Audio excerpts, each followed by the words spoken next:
All right, today we're going to sew something, and we're going to make what is called, at our house we call it a warm square, and it's just something that you can fill with rice or corn and put in your microwave and keep you nice and warm. Kids could also make bean bags, same kind of concept, okay? But we call them a warm square. So anyway, and first I have 2 pieces of just some scrap fabric I had at my house. This one is about 9 by 9. That's about what I did it.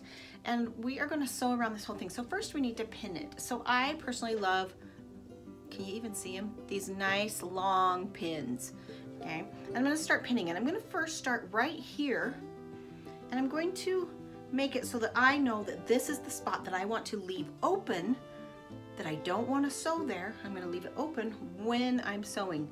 So I like to double pin. So I put 2 pins there, so I know one end is my start and one end is my stop. All right, then I'm going to pin around the entire thing. And I like to pin my corners at an angle because I'm going to be pivoting. And if you watched my last video, you learned how to pivot. Okay, so then I go pin the whole thing. Okay, we're all pinned, ready to sew around the whole thing. All right, so I'm going to start where I've double pinned, and I'm going to lay that under my presser foot. I'm going to put my presser foot down, lining the fabric up with a little bit wider than the presser foot. Hold my threads in the back, put my needle down in, and begin to sew. I'm going to sew forward, then I'm going to back stitch a couple stitches, and then I'm going to continue to move forward. Now, there's a couple of different ways you can do this corner. I personally like to go and back stitch on the corner because it gives you a stronger corner. You can just pivot if you would like, but I'm going to back stitch at the corner. So like that. I'm going to lift up my foot, turn my fabric, put it back down. Now I sew over my pins. Not every machine will let you sew over the pins. I'm going to sew down again, and again I want to back stitch right here.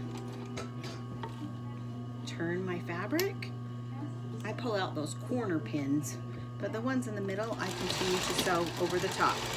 And I come down, and sometimes if you just slow down as you go to sew over the pin, you'll do just fine. Okay, so we've almost got all the corner all the way around.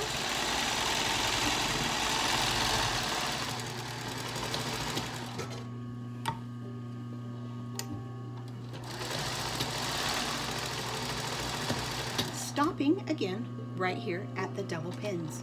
Okay, now I'm going to lift it up, pull it out, and cut my threads. Some machines have a cutter back here. Mine does not, so I just use my little scissors. All right, so now let's pull out all of those pins. All right, so now we're ready to clip our corners. All right, so now let's clip our corners, and clipping the corners is important because it removes the excess bulk. Now you can see how I sewed crisscross like that. Now remember, you can pivot if you would like. Now I'm going to trim my corners, so I cut off so it looks like that, and it gets rid of all the excess fabric. When you turn that, you won't have a lot of bulk in the end, which is really, really important. So now we go to where we left it open. See, there's our opening, and we're going to turn it. So let's turn it right side out.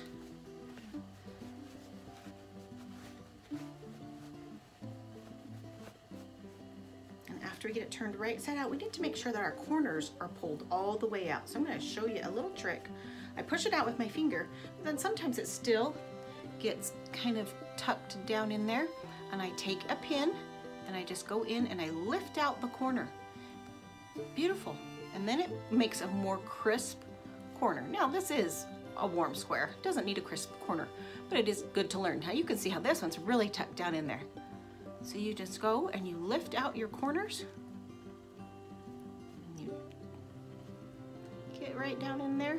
There we go. You've got the corners all lifted out. Now I'm going to go fill this with some rice and and then I will come back and show you how to close it. All right, I'm filled with rice.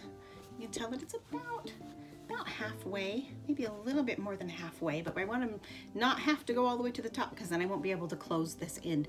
So now what I'm going to do is I'm going to pin this closed. I'm just going to take my pins, poke it in, bring it back out.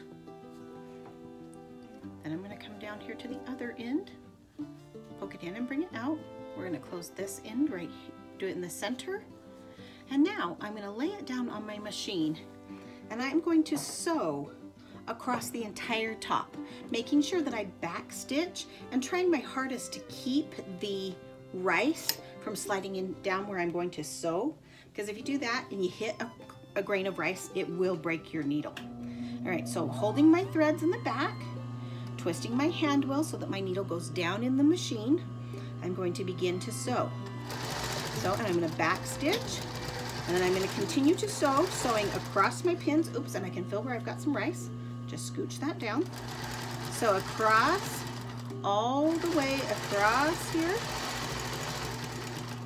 and then back stitching again when I get to the end to lock my stitches in place.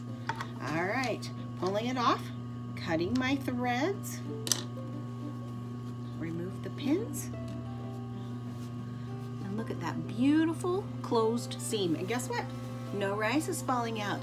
Now you can go put this in the microwave at our house for about a minute and a half and snuggle up on the couch and watch your favorite movie.